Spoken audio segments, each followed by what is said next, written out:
Hello, royal study channel में आप सभी का स्वागत है। आज हम करेंगे महाजनपद काल का पार्ट नंबर 4। 3 पार्ट हम इसके पहले करा चुके हैं। एग्जाम में महाजनपद काल में इससे बाहर कोई क्वेश्चन नहीं आने वाला। हमारा फर्स्ट क्वेश्चन है, गणतंत्रात्मक व्यवस्था नहीं थी। मगध में गणतंत्रात्मक व्यवस्था नहीं थी। महाजनपद काल में 2 तरह की व्यवस्थाएं थी, गणतंत्रात्मक व्यवस्था और राजतंत्रात्मक व्यवस्था। तो मगध में राजतंत्रात्मक व्यवस्था थी। किस राजा को सेनिया कहा जाता है? बिंबिसार को सेनिया कहा जाता है। हर्यक वंश का संस्थापक कौन था? हर्यक वंश का संस्थापक बिंबिसार था। बिंबिसार ने मगध पर कितने वर्ष शासन किया? बिंबिसार ने मगध पर 52 वर्ष तक शासन किया। बिंबिसार गद्दी पर बैठा। बिंबिसार गद्दी पर 544 ईसा पूर्व बैठा। बिंबिसार किस धर्म का अनुयायी था? बिंबिसार बौद्ध धर्म का अनुयायी था।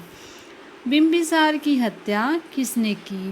बिंबिसार की हत्या बिंबिसार के बेटे अजातशत्रु ने की। राज्य के लिए पिता की हत्या करने वाला पहला राजा अजातशत्रु था। अजातशत्रु किसका पुत्र था? अजातशत्रु बिंबिसार का पुत्र था। अजातशत्रु मगध की गद्दी पर बैठा। अजातशत्रु बैठा 493 ईस्वी पूर्व। अजातशत्रु का सुयोग्य मंत्री कौन था? अजातशत्रु का सुयोग्य मंत्री वर्षकार था। किसकी सहायता से अजातशत्रु ने वैशाली पर विजय प्राप्त की? वर्षकार की सहायता से अजातशत्रु ने वैशाली पर विजय प्राप्त की। प्राचीन भारत में दूसरा विदेशी आक्रमण एवं पहला यूरोपीय आक्रमण ये यूनानियों ने किया था। भारत पर दूसरा विदेशी आक्रमण और पहला यूरोपीय आक्रमण यूनानियों ने किया था। महाजनपदों में दक्षिण में स्थित महाजनपद था। अश्मक एक ऐसी जगह थी जो महाजनपद काल का में एक हिस्सा था हमारा, और ये दक्षिण भारत में था। अंग की राजधानी का नाम क्या था? अंग की राजधानी का नाम क्या था? अंग की राजधानी का नाम मालनी था। वृद्धावस्था में कौन सा राजा बुद्ध की शरण में गया? वृद्धावस्था में प्रसेनजित नामक राजा बुद्ध की शरण में गया था। काकवर्ण के नाम से किसे जाना जाता है? काकवर्ण के नाम से कालाशोक को जाना जाता है। कालाशोक किस वंश का था? कालाशोक शुंग वंश का था। कालाशोक के समय में दूसरी बौद्ध संगति हुई थी। अवंती की राजधानी क्या थी? अवंती की राजधानी उज्जैन थी। अवंती में हमारा ये उज्जैन के आसपास वाला एरिया आता है, और अवंती की राजधानी उज्जैन थी। नंद वंश का संस्थापक कौन था? नंद वंश का संस्थापक महापद्म नंद था।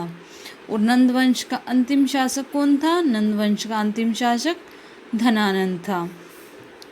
मौर्य वंश का संस्थापक कौन था? मौर्य वंश का संस्थापक चंद्रगुप्त मौर्य था।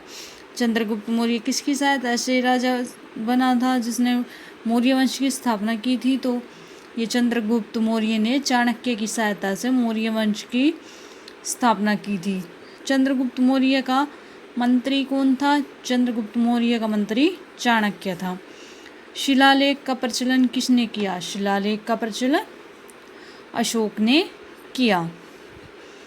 अशोक ने शासन पाने के लिए अपने 100 भाइयों का वध कर दिया था, लेकिन बाद में जब कलिंग युद्ध किया तो कलिंग युद्ध के समय अशोक की जो मन जैसे उसमें के मन में अहिंसा की भावना पैदा हो गई थी, और उसने हत्या वगैरह करनी छोड़ दी थी कलिंग युद्ध के बाद।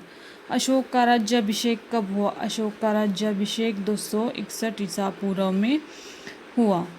अगर आपको मेरी वीडियो पसंद आए तो प्लीज़ लाइक और शेयर करना और सब्सक्राइब करना ना भूलें। Thank you for watching. Have a nice day.